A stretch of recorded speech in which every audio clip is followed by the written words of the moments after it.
Over the last few weeks, I've spoken to so many people who are making various changes to their home, ranging from repainting a room to refitting an entire kitchen, or in two cases, knocking through walls and rethinking their whole living spaces. Some people have described it as having a makeover or having a do-over. Having a do-over means to take something, and it could be anything, and then reimagining it and renewing it or reviving it. The COVID-19 pandemic has triggered the whole of society to reimagine how it can better function and flourish.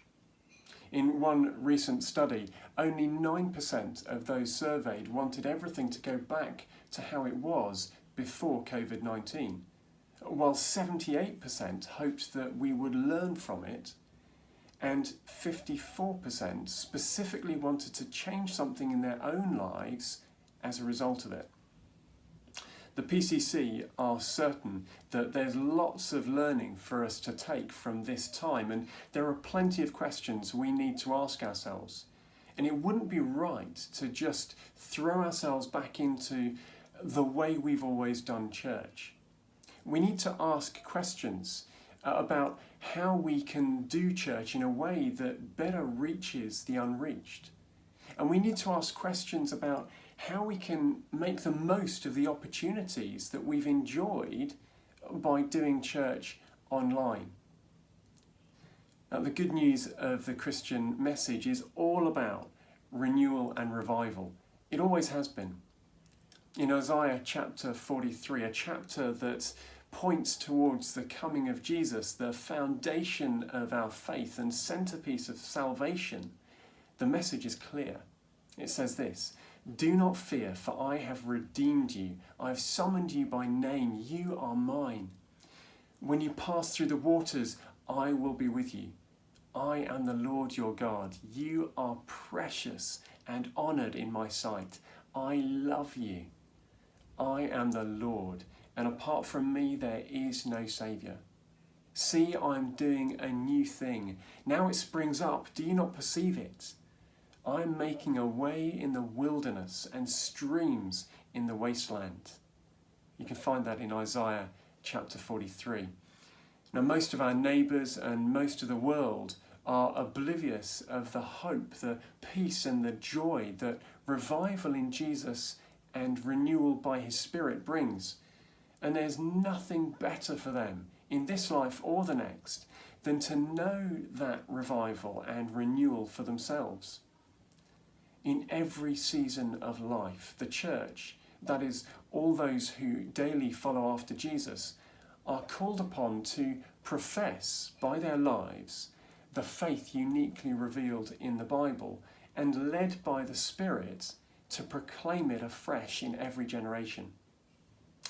We are in a new world, and as Archbishop Justin Welby said recently, we cannot be content to go back to what was before. There needs to be a resurrection in our common life. What does this mean for us at Christchurch and St Barnabas? Well, actually, I don't know yet.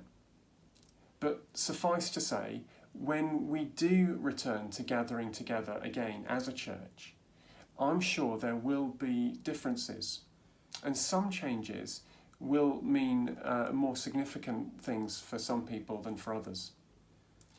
The bottom line is that we need to engage with the world better than we were pre-lockdown. And some of the lessons we've learned through lockdown will undoubtedly help us with that.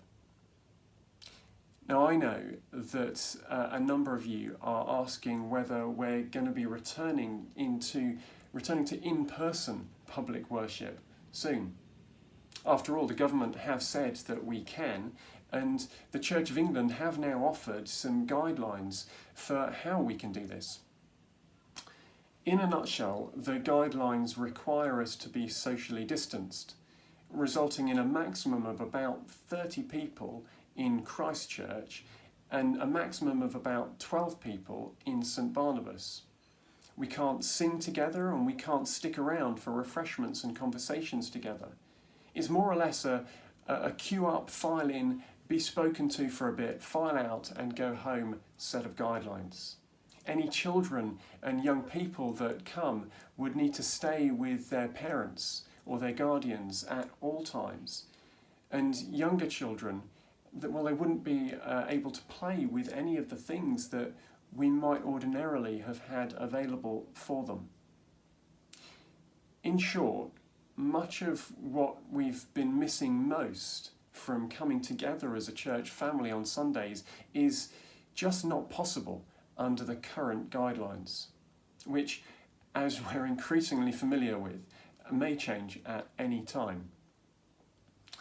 The PCC, the Wardens of Christchurch and St Barnabas, and I are agreed that we're not going to be gathering for public worship in the immediate future.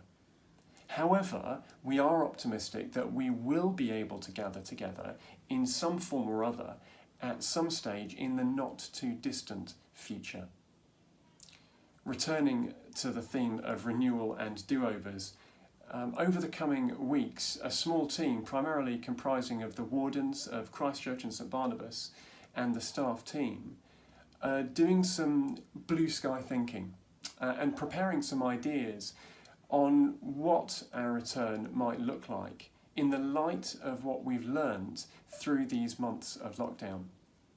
For me, whilst there's pain in this process because I long for us to be gathering together again, this actually feels like one of the most exciting opportunities the church has faced for centuries. See, in the light of such significant societal shifts, we have a glorious opportunity to reflect upon and reimagine the church's public placement, its missional purpose, and its spiritual practice in a way that the church hasn't really been able to do for multiple lifetimes.